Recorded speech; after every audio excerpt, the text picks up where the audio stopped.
Akamaru Red talked about preparation and kind of, how important it was to his game plan. Just before we get into this game, what do you think about Akamaru Red and, him taking first place, and do you see him as a threat going into Season 3, Sheepy? Oh, definitely. I mean, he was in Season 2 already. I saw him won, like, maybe in my group, the best player. And he also, from the plays I saw, did like the fewest mistakes. Oftentimes in terms of consistency, you don't see like how people high roll and stuff. You just see how little and how few mistakes they made throughout like the entire period.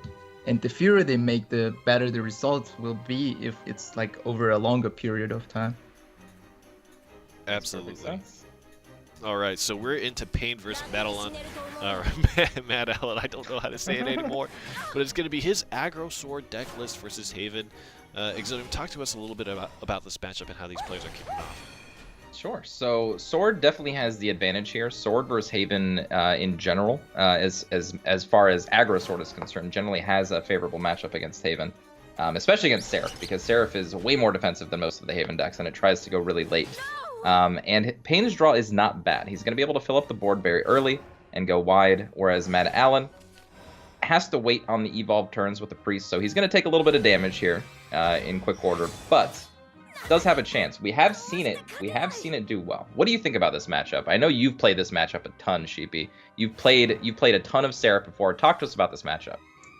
Yeah, I was one of the renowned Seraph players, but to be honest, Seraph is not a really good tournament deck right now, because I'm not using it right now.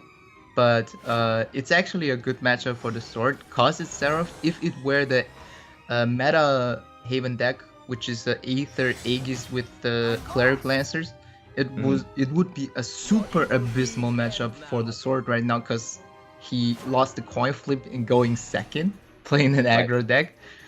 And Aether Aegis is like an anti-meta deck. It's like it evolved out of the meta and is to counter the meta play right now. I love Aether of the White Wing. I think that card is bonkers, and I play it right now. I play a very extremely anti-meta deck in what I'm doing, but we won't get too much into that. So we did talk a little bit about, or before this tournament started today, we talked a little bit about how Control is just kind of in a bad spot overall, like just really late game decks.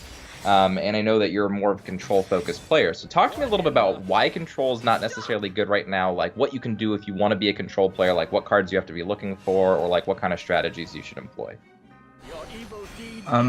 Yeah. Okay, let's get first of the point. Why is Control bad right now? The strongest two meta decks are Aggro Swords and PDK, like in terms of statistics and etc. And both are really strong versus Control. You have to tech your Control decks extremely awkwardly, very, very, very anti-aggro. You can't be like going like the Dino T Greed style anymore and get away with it playing against those super refined aggro decks. And you just die before you can play your win cons and heals or whatever if you're playing it like that. And PDK is obviously insanely strong versus aggro decks. It's one Control decks. It's one of the best decks right now, because Forte is a reason, and people play like Genesis Dragons, even the aggro variant. It's just way too much Storm and Burst for Control decks to handle.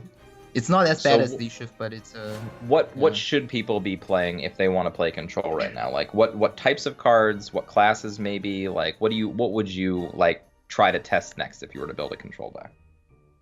I mean, up until now, I was quite convinced with the Aegis deck, you know, with the Aether. But looking at actually the stats, I've been checking on the stats of this and the last one from EU and even from NA as well. And Haven has like the lowest win rate, hovering below 40% all across the board. So Right now, my suggestion is not playing control decks. Just period. Just you don't want to test them. They're just bad right now. Just so okay. So if not control, and we know aggro is the best, are we talking mid range? Is that the strategy people should start employing? Like, what are you thinking? I feel like mid range is far safer against aggro decks than it is playing control decks. Playing like stuff like Control Blood still works even against aggro, also against mid range. The problem is, as mid range decks, you don't have those like close to 0% win rates against certain meta decks. Sure. Like one is D-Shift, is a pretty renowned meta call right now, and also is PDK is also all over the place, and control decks struggle very hard against these, and that's why mid range decks, I think, is a better version of control decks nowadays, because they deal with aggro usually pretty fine. So you're here first, folks. We've got Sheepy, the control player, telling you not to play control in this meta right now. That should tell you something. All right? All right, so let's hop into this game real quick. So we did see that Pain got off to a nice start, got Madalan down to 5. We'll have to rely on a top deck here, and we don't see an endgame in sight for Madalan at the moment. Who do you think has the edge right here? How do you think that Madalan needs to proceed to try to win this game? Yeah, if he actually had the Seraph here on 8, I think he had a good call, but right now, no, wait. Actually, this game's way easier to count than anything. This is over. It's either over with. Yeah, this is over. I was too focused on the talk and not watching the game. But yeah, no. Basically, I agree. Yeah, I forgot that Nisha or Noise would actually prevent any type of lethal, even with an Albert off top. So, yeah, no lethal. And this is where we see Nisha actually come into play and have an effect against swords. So, like, preventing any type of lethal this turn. Except for against Council of Coward Knights. No, there was a lethal. Coward Knights, but Round Table Assembly. But he already played 2 Juliets last turn, right? That's right. So Round Table Assembly wouldn't have done it. He would have had to play 2 very distinct followers that dealt 2 and 3 damage. So it would have to be Albert plus something. And he was on 8, so it would have to be like an Albert and a Juliet. Okay, so there was a lethal possibility, but it would require the last card in hand to be something good and something off the top. Perfect. Okay, yeah, I'm sorry. I got carried away with the conversation as well with you too, so that game kind of got glossed over. Apologize, Madalan, but good work. Beating Sword, a bad matchup with your Haven deck. So now we've got Madalan with his aggro blood deck. Do you think this has a good chance? Like he won with the Haven, not like the Seraph way. He won it the Temple way. Basically, how he should play that. I've been talking about that all day. Seraph doesn't need Seraph to win, right? You just win with your followers. Why are people even playing Seraph, right? Yeah, to win against the control decks, I guess. But if control's bad and you can't play him right now, why would you even play Seraph? Just play Taurus. I'm telling people to play Taurus. It's way better than Seraph. It fits the same slot on the curve, but it can be aggressive and you can kill people with it. That's what I'm saying. That's my tech. Yeah, I mean, control is still gonna see like a small amount of play regardless, because the Aegis deck is kind of a mid-rangey control deck. And the problem also with control decks in general right now is because this game is 20 HP game and the late game is so powerful. Right. The thing is, you always want to play proactive. That's what the meta game right now is mostly about, rather than reactive. And mid-range decks are far more proactive, and control decks are almost purely reactive. Right. And like you said, it's really hard to just try to tech yourself for aggro sword and PDK while also trying to beat everything else in the metagame right now. It's just really tough. Because you have to skew your deck so heavily towards the aggro side of things, and you can't really skew it towards the late game side of things as much anymore. Absolutely. Exactly. So let's talk about this matchup. So I feel like aggro sword, or not even any aggro sword, but like whoever has the play has a very defining advantage at the very beginning stages of the game. Do you think either of these decks, especially Blood, because we see it on the draw here, has a good game on the draw and can kind of take over? It's a interesting tech with the Demonic Ram, to say at least. This sword list is actually not having a really good curve. We saw he missed his 1-drop, and he played 2-1 on turn 2, which is very weak. So he does have double this is Council actually- Card Knights to kind of push, though. Yeah, for the value. But he's at 19 health, the aggro blood. That's And true. he's going to run out of gas usually before the aggro blood does. And he didn't even play the Council Card of Knights. I don't mind that. This actually sets up, I mean, either way, he would have had to use an Evo point if he played Council Card Knights. This way at least saves an Evo point, but he doesn't push any face damage this turn. And as we... Go ahead. Yeah, I would have actually like evoed the 2-1 to kill the 5-3, for example, and then traded off a bad with the Council Card Knights. Okay, 'Cause just you try kind to of try to desperate. get more board control. Gotcha. Yeah. Okay, I think this turn, though, he actually gets a really good play with Council. Can actually push through the Demonic Ram. Can actually clear out a bat with Ephemera as well, which I think I would. I don't think I would leave any followers if I had the chance to take them out against Blood. Revealing the Ephemera is risky. It is risky. Opens up to Night Horde and the Dance of Death, and he probably runs 3 Night Hordes in his deck. So opening up that the being the Ephemera case, is losing. But you're losing like 10 attack over the course of the game if you lose the Ephemera right now, just for Possibly, the 1 bat. but you get to keep your ward and you get to keep your Bane, so it makes decisions a lot harder. So I think it was an okay line. But you're right, you do lose a lot of damage. Yeah, you definitely do lose a lot of damage over time. Oh, look who's here. So the doggy. Say hi, doggy. Your Majesty. Oh right, I forgot we don't see ourselves. No, we're not on stream at the moment. So realistically, Okay, I think what Payne has to do is he has to just set himself up in a position over the course of the next couple turns to be able to win with this Albert. I don't think he's going to have a lot of time after that. So, but again, these Council of Card Knights against Blood specifically just seem overbearingly like impossible to deal with. Like you get so much value. Like Summon Bloodkin is about as equivalent as it gets for Blood, and that's nowhere close. Night Horde maybe about the same too, because it deals some damage while also putting some 1/1s into play, but just not as good as Council of Card Knights. That card by itself seems to me just like a breaking or defining role player in this matchup.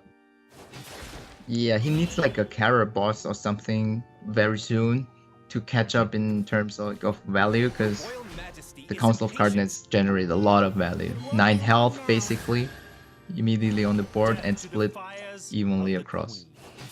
Yep. And yeah, this is definitely looking in Payne's favor at the moment. Madalan gonna need to do a lot of work to come out of this. And this is a reason why, for example, we see that this aggro sword is tier 1 in contrast to aggro blood. Mm-hmm.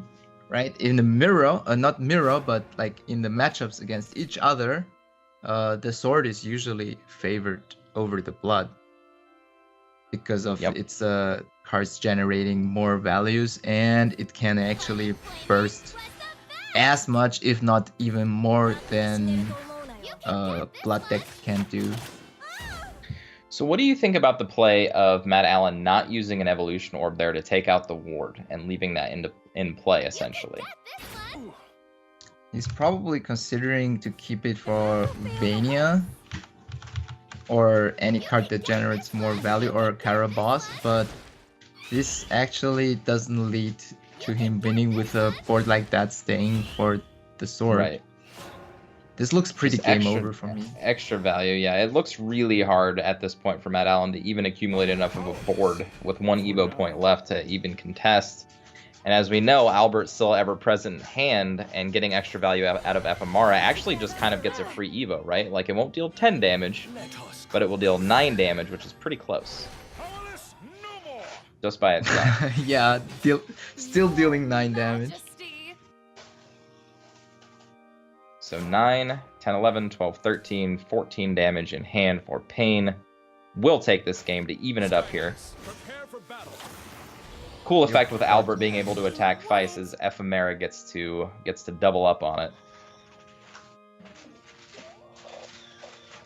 Yeah, I mean, fortunately he went first, but looking at the hand they had, actually Blood could have taken it, but he required to go first.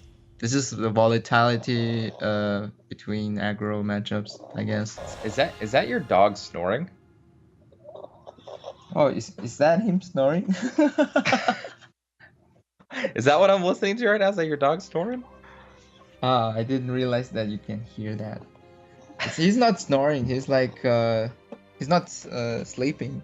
He's actually still awake. Oh, I see. He's just a tired doggo. I get it. All right, so we're going into the last game. We have Aggro Blood and we have Aggro Forest. I actually think this is a really big toss-up. I think that Aggro Blood, if it gets Urius, I think just kind of automatically wins the game because that's how good the card is in this matchup. But if it doesn't get it, then Forest actually has a pretty good chance with Elfchild Maze and things to clear the board early, especially with Wood of Brambles. What do you think? Yeah, I think it's Wood Brambles versus Urius. Whoever gets that first is usually looking good. Yeah. So neither card drawn yet by either player. So forget what we were talking about. This looks like a straightforward game. So, well, I think I would have actually kept Eliza going first. Because the 2/2 just on turn 2 versus Aggro Blood is good. Yep, being able to trade effectively, especially being able to push your 1-drop. With a 1-drop, having a 2-drop means that you can take out something like an Ambling Wraith, or any other 1/2s that they might play like a Goblin, and then just continue to push damage. But these Roaches, and this Fairy Whisperer, not going to be able to take over the board, essentially. Yeah, those Roaches aren't really as important in this matchup, because it's all about, like, what HP you can get on the board, how sticky you can get your board, and pumps, buffs. But so the Roaches are not helping here. This is an interesting choice. So instead of trading before a card like Wood of Brambles comes into play, Madalan still just decides to go face. Lucky for him that there is no Wood of Brambles in the hand of Pain right now. But what do you think of that choice? Just that very small choice of not trading versus going face there. I would have 100% traded there. Mm-hmm. Like, without a question. I think it's even arguably a misplay not trading there. Yeah, maybe. It definitely might be a misplay. Now, I see Madalan with a ton of good options for the following turns. He's got Angel of the Word, he's got Bite for Ward when he needs it, he's got Vanya for Evolves and extra damage, and to fill up the board more. Whereas Pain, on the other hand, has double Roach. I mean, he's got Beetle, which doesn't really do anything yet. He's got Selwyn's Command, which isn't very effective against this board at the moment. I think he's very much behind right now, just in card quality. Yeah, I mean, if you use a Roach to clear out a 1-drop, you know it's bad. Right. Right. Opts to go with the Vite here over the Angel of the Ward. I actually like this because this is pre-Evo turns, so we'll get value out of that Vite, more than likely, knowing there's no Sylvan Justice in Pain's deck. Yeah. Because, okay, so he doesn't have Sylvan Justice, and he doesn't have ETA, so there is actually no way how he can. Well, he's got Airbound. Airbound Barrage is a possibility, but I think Airbound Barrage is fine because you lose tempo to do that. So, and I think Selwyn's here is the best option because it's the only way to clear this out while only generating 1 bat. I mean, Airbound is always good with May, and he plays 3 Mays, but I think he would have actually played the Airbound over the Roach. It's a good read that when you Roach down 1/2, that the opponent player usually does not have an Airbound. Of course, yeah. If if they're using Roaches to clear, they definitely don't have better options. Okay, so opting not to trade and going face here. Both players kind of opting not to play this trade game very much. Interesting line of play. They're both living off the top decks, kind of, because yeah. Let the board let live and just kind of go face and see who can win. I like the second Vanya draw here, though. This is extra damage, which is always important. Plus, it allows you to play semi-defense while also being able to push if you really want to. We might just see no trades again. I mean, at this point, Probably if you're not. Madalan, maybe you just don't now because you know your opponent doesn't have Wood of Brambles. They don't have all those other cards that make their followers good. But no, besides the finally trade, I guess. That's kind of inconsistent in my opinion. Mm-hmm. Because he just didn't trade when he should have traded, like the Ambling Wraither. Mhm. And here he has a read that he doesn't have Wood of Brambles. And I don't know, maybe it's to play around Ephemera, but he is actually so ahead, and those Vanias have basically worked. It's Right, must time kill. to go face. Yeah. Yeah. Yep, has to play defensively with the Siberia, which is not what you want to do. Does Basically, he? I don't think. I would have left it stealth probably as well. Oh, okay. Just has accepting lethal next all of the turn. damage. That was the setting up lethal, I think. Wasn't it like Fairy, Roach plus Beetle Warrior? So he Lethal? could Yeah. play Roach, or no, he could play Fairy, Roach, Beetle Warrior, which would have been 5, 12, 14. Yeah, it would have been a lethal setup, absolutely. Yeah. You're right. But Oh. with the ward in play, Oh! changes things. Oh my god! He killed himself with the Blood Wolf! with the Blood Wolf, right, taking the extra 2 my damage God, there. No, why? So Fairy, Roach hits the Vites. Then Oh, Beetle Warrior comes down, and we have 10 damage, plus an Evo, which is 12 damage. If he didn't play that Blood Wolf, would have won this game. It won't be long now. Wow. Yeah, Pain. He Seeing play a around line here. Oh, wait a minute. That's lethal. Oh, this is same thing, yeah. Yeah. He just played it differently. Yeah. Pain, taking it, seeing a line. That's incredible. Incredible play by Pain. What? Props to Pain. That was well played. Oh my god. You have to be careful of playing things like Blood Wolf and whatnot, especially if you're up against... I mean, classically... Well, here's a telltale sign, right? If your opponent plays an Hyperia, evolves it, doesn't trade with it, and just leaves your Vanyas in play, like, be careful. Be careful, man. And there's the actual doggo. We get to see it finally. Oh my god, it's so adorable!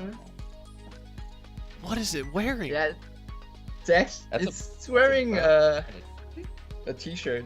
It's actually the dog from my girlfriend. What is your dog's name, first of all? The dog's name is Jack Jeremy. Jack Jeremy. 2 names. 2 Yeah. first names.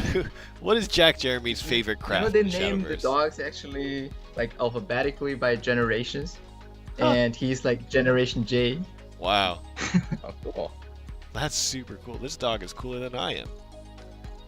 Dang. Dogs are cooler than people in general, so that's like a matter of fact. Jack Jeremy. There he is. Man, does your dog help you play Shadowverse? Does he help you compete? Yeah, he's backseating me every time I'm playing. Without him, I would not be here where I am. Without Doggo. Oh, wow. Yes. Power of dog.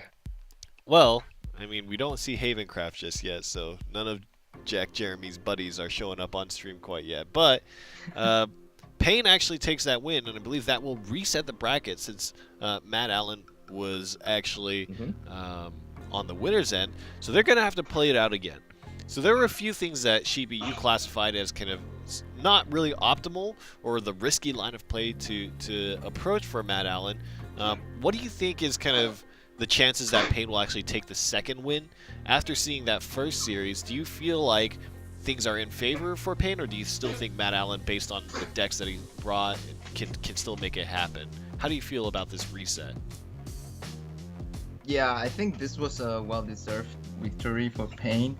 He definitely outdid his opponents. Also, like, he knew exactly what his deck is able to do and played best to the resources of his hand. And his opponent was not familiar with the deck, I guess, and did not read correctly what his opponent's deck was able to do.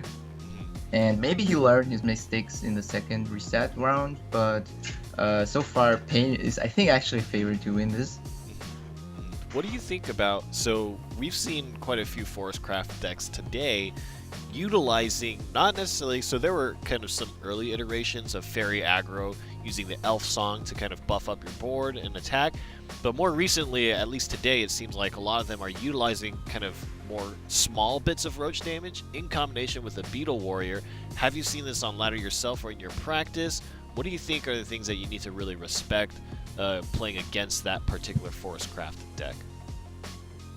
The Forest Crest deck was only meta in like the very early iterations when the expansion just launched and completely dropped all out of the meta for good reasons, because it is not as strong as aggro swords. That's a very simple reason. It's also not as strong as like Atomeme shadow decks in terms like of aggressiveness, and that's why actually it almost never sees play, which is also like sometimes a strong point of it, because people don't know how to play against it. It certainly did seem like Madalan didn't quite know what the reach was for Pain there on that last turn.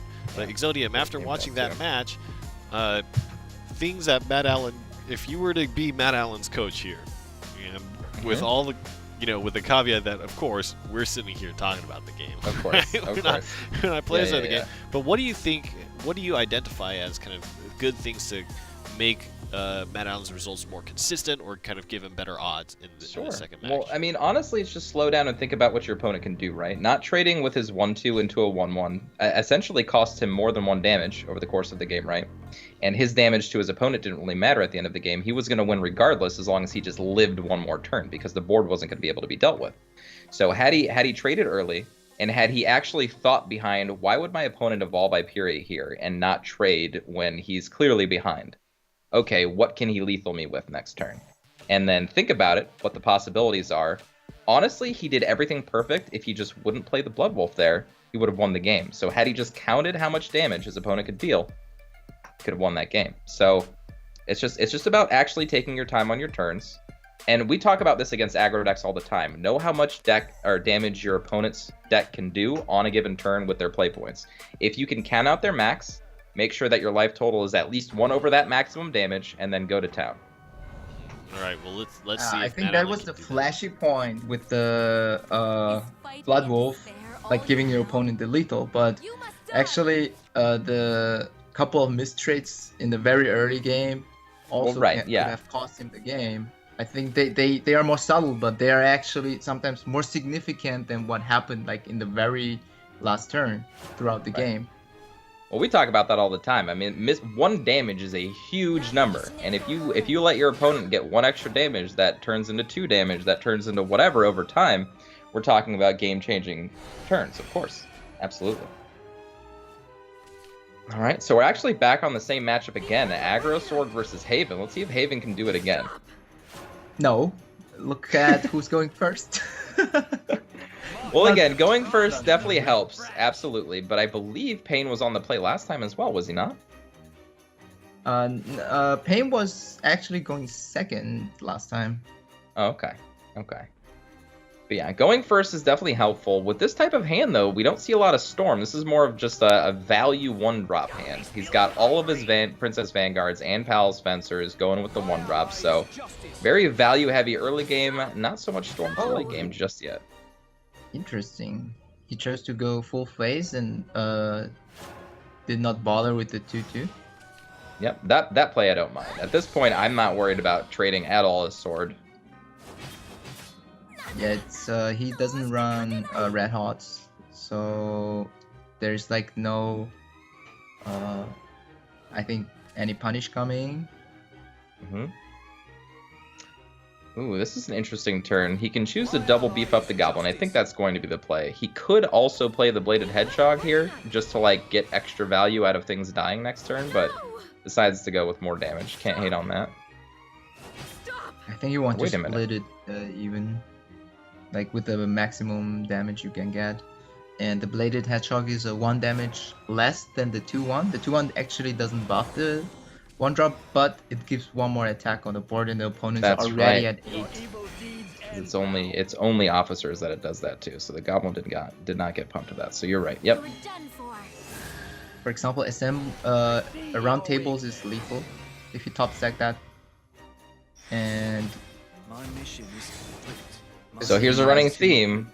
He can top deck a Council of Card Knights here. This is the card that we always say that they top deck. Okay, Albert, just as good. Albert's pretty good. Ops did not go for it. Interesting. I think it's fine. Trifling squires. Because Seraph doesn't run wards, do they? No. So Nope. I don't believe that Madalan is running wards in his deck. No. And yeah, the that's just reason gonna be why he game. played that is he can actually use both Evos. He needed Yep. both Evos to have lethal, like discounting any top decks or whatever. So it's correct actually not playing that and evolve one of your existing minions in case they full clear you with whatever they have. Yeah, I fully agree. Generally speaking, for those of you watching, if you want to maximize your Evo points and you have Storm cards, you can always wait. We talk about it with Blade Mages a lot by holding, like if you have 2 Blade Mages, not playing them both out at the same time, so that you can use an Evo on one and then an Evo on one on the next turn.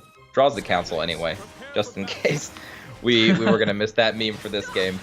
Didn't need it though, of course, with the Albert in hand, so Pain just not stopping. He's been on a tear ever since he hit this top 8.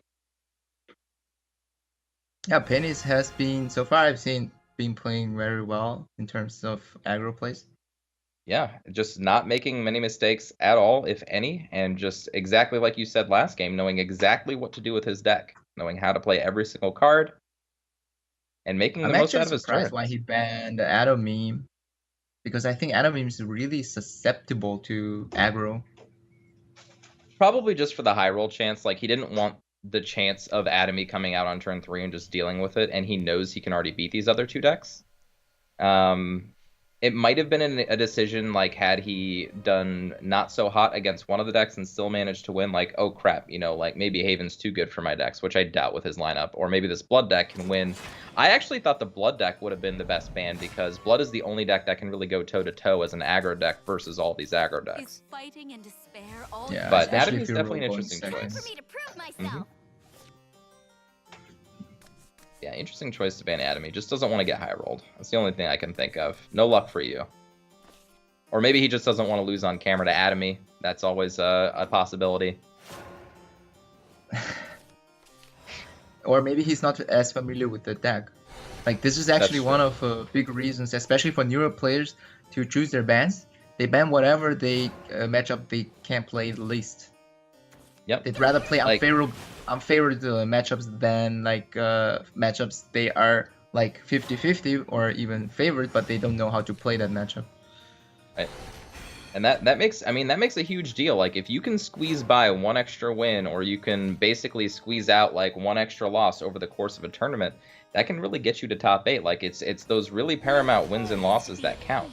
So once you get to the top 8, then you get to, you know, obviously got your chance to qualify and all that kind of stuff. But like every single time, you can just do 1 extra percentage point or have 1 extra percentage point in your matchup to win or lose it, just because you know how to play the matchup better.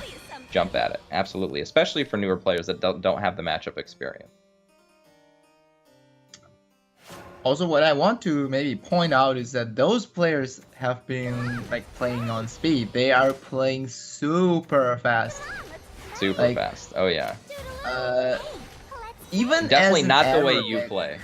Definitely not the way you No. play. You should take your time to think about your plays, especially like if you're already on stream. You don't want to make any mistakes. It's not just like I'm not roping for the sake of it. I'm like playing slowly because I want to think through what my like possibilities are twice. Because if you think about it once, you might miss on something. And you So, can see that on top let me players. pause here real quick. We just saw Liza not being played when Star Torrent is known to be in Madalan's deck, and Star Torrent ripping apart Payne's board there. Ripping Yeah, it- that was ripping it a that was a turn where he should have taken his time to consider playing Lysa, right? I mean, There it we go, looks bringing you back into it. Perfect. It looks so tempting, like to play double bait there, but it's a way to lose the entire game just like by getting torrented there, for example. And this turn, if you play Liza, it can get cudgeled. He doesn't have the cudgel, but like here you can just get cudgel, and cudgel doesn't care about the Liza effect. Right. Absolutely. So again, you heard it here first, guys. Onion Sheep telling you to take your time. You playing speedy? Mistake. Just take your time. It's impossible not making any mistakes if you're taking like 2 seconds every turn. Unless there are only 5 turns, then maybe Well, not. But... unless you are the best Shadowverse player on the planet and you never make mistakes, then you don't have to take your time because you know every single thing that you do immediately is the right choice. How likely that is? Not likely. But again, even saying so, Pain playing at a very fast pace over the course of this tournament and not making very many mistakes. That might have been his biggest one so far, is playing into the Star Torrent there. Yeah, that possibly could cost him the game here in this one, as we can see, which could cost him the entire series in this one. So even small mistakes might end up. For example, he bricks really hard next turn, where he literally could have done nothing, but if he had won this game, didn't have to go into the last game, for example. Right. Exactly. Winning this game is super important. Now, the Star Torrent and or healing will be able to pop the Hyperia, so Hyperia is not a problem anymore. And at this point, dealing 18 damage to a Seraph deck, especially now that he has Seraph to play next turn, I think this is all but Madalan's game. You can also see that those players probably have less tournament experience, because people with a lot of tournament experience actually usually like to take their time. For example, Jay-Z is a good example. He plays actually far slower than I do, and he does his turns really calculated. And Onion Sheep, I gotta tell you, my friend, I've never seen a player play slower than you. I'm not saying that is a bad thing, but it's something that we've talked about. I'm sure you've heard us talk. No, that's not true. Slowest player by a mile, my friend. The slowest player by a mile. But that's okay. You know what? Like you said, slow and steady. It can win the race. Well, I'll fight you about it, too. We can fight. I'm ready to fight today. I don't know why I'm ready to fight today. We'll fight about it. No, I'm just getting like all the memes for that. But in actuality, a lot of players are playing very slowly. No, I know. Especially in the tournament setting, especially with control-y type decks near the end of the season, absolutely. It takes a long time to think about everything that can happen. There are a lot of card interactions that can happen over the course of a turn when you have like 7, 8, 9 play points, even 6 play points sometimes, and you just got to be aware of them. Well, that's a game for Madalan. And Seraph winning a game with the actual Seraph card. Didn't think it was possible. Madalan showing me that I'm wrong. Good man. Well, that's why he put the card in his deck, I guess. Yep, because it can win games. It literally does say, well, actually it says win the match. But as we know, just win the game, not the match. Winning the match would be way too strong. Imagine you starting off with Seraph and then the entire match is over. Yep, you win. Match over. GG. Unbelievable. That card would be way too strong. Nerf Seraph, please. Seraph is never gonna get Odin in this meta. That's a plus, I guess, for the Seraph. That is a plus. Odins are way too expensive to be playing at the moment. You maybe could in Dragon, but why would you? Yeah, just forte the face and win instead of Odin the Seraph, right? Right, exactly. Oh, you stop to play Seraph, take a forte. Alright, so here we have this matchup again. Pain did manage to win last time by a very, very small margin. Let's see if he can do it again. Oh, this is a good hand. And this Playing is the new good point flip. Yep. New potent combination in Blood-Fed Flowerbed alongside Demonic Ram to essentially just gain back the life that Blood-Fed is doing and just give you an advantage out of the card. I like that. Come on, let's play. Let's see if he trades. I hope he does. I feel like you have to, right? Like, you're gonna play the Ram. Again, Wood of Brambles is a real card. Oh my god, if he doesn't trade. Okay. He trade learned his system. lesson. Yes, he did. Of course, we see Pain, just a stark lack of Wood of Brambles. Doesn't like to draw that card very often, and his hand is not very good. Double Elf Song, double Ephemera, very slow. Not able to put any pressure on the board at the moment. Yeah, that's the weakness of a below tier 1 deck right now. As you can see, it's far... in my opinion, it's maybe other people disagree, but it's not... It's more likely to brick than, for example, an aggro sword deck or a PDK deck with a aggro forest deck. So we get to see the combination in full force there with Demonic Ram, with Blood Wolf, and Bloodfed Flowerbed still at 20 HP. Pretty sweet interaction.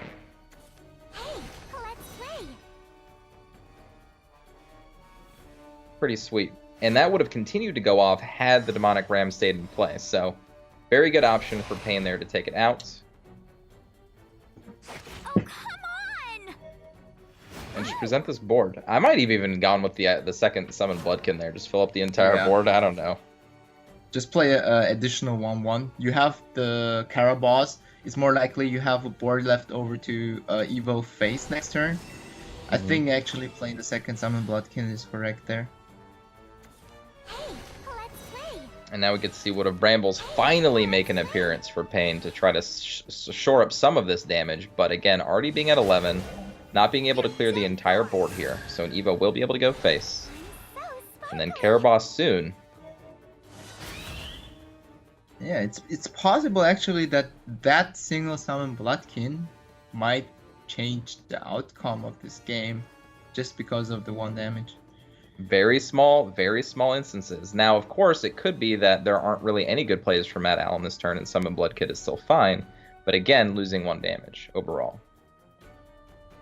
Yeah, I think losing the 1 damage overall is very important. Especially because Bloodfed is like this thing. Like, if it doesn't kill your opponent immediately, especially now that you know that Pain can do all this crazy combo damage, very scary to self-damage yourself. That's why the Demonic Ram at the beginning of this game was actually super potent. Like, saves so much health on the side of Madalan. Uh-oh. It says connection unstable. That it does. Madalan, come on. Stay with us. Okay. Oh, he's back. He's back. Perfect. And gets rewarded for keeping the Summon Bloodkid. Way more damage now. Can still Evo the Bat for the most damage this turn. Get that Summon, get the Bloodfed Flowerbed damage, and then Caraboss for next turn. Looking very good for him. He knew something I didn't know. Yeah, the top of his deck. That's what they always know, my friend. That's why they make us look bad. We think we know what the right play is, but then the players are like, no, I know what I'm gonna draw. Shut your mouth. All right. I wish I can draw like them. So I don't think. Yeah, I don't think that Pain can actually do the whole Hyperia like pre-Evo and not do anything about the board now. He's at much too low of life. There's still an Evo point on the side of Madalan with a Bloodfed stick in there. So has to do the best attempt he can to clear this entire board. I believe he can. He has a Selwyn's command plus an Evo point, so we'll be able to do it.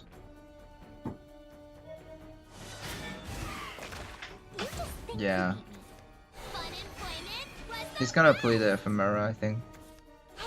Yep, Ephemera is good. This will set up for more damage next turn. If there is a next turn, there most likely will be a next turn. Next turn, he will be taking 2, going down to 3, and we'll have basically just that turn. I doubt with 2 draws off the top with Caraboss after next turn, plus the card he's going to draw on the Caraboss turn, is really going to allow Pain that many more turns to find lethal here. Yeah, but this is the only way Pain can win, is basically on the mercy of Madalan not top decking anything, because he needs 2 turns at least. And the funny thing is, if that Vanya didn't come off the top, there would still be 2 more health on the side of Pain, which would have been very relevant. Very relevant. But oh, he still doesn't have it. That's not it. Not yet. Not there yet. Does have to kill this though, so the Evo point will have to go into the 8-4. Let's see, 5 damage. Selwyn's is 7-9 damage. So, and then he can't play the Elf Song for any extra damage. Doesn't have a 1-drop. Was it correct not playing the Ephemera? I think Ephemera would have dealt 3 additional damage instead of 2. Someday I'll be like you. That's correct. Yeah, losing damage this way. Yeah, he lost 1 damage basically by doing this. And there's no reason not pushing your opponent into Vengeance. Especially because you're going to push him into Vengeance anyway with this play. So you're right, he lost out on 1 damage here. Plus saving the Selwyns for a possible play to take out a ward or something in a following turn. I guess it still has the same option, but just interesting choice there. Ooh. Oh. Ooh. That's not it. Oh my god, he didn't get the damage. So 5, 6, 7, 8, 9, 10, 11 damage access from Pain, and Pain's gonna take it. Squeaking by both games against Blood. Squeaking by. Absolutely insane. Oh my god! Are you serious? Absolutely insane that Caraboss could not find the damage. 2 Night Hordes off the top into another Caraboss. No actual direct damage. Oh my Pain, goodness. Pain. 1 damage was the difference. If that blood-fed flower bed had 1 extra point of countdown on it, that would have been over. He would have just done 3 at the end of his turn. And the tragedy was then the card that was drawn at the end was the Razor Claw. That it always likes to rub it in. Like when you know you've lost.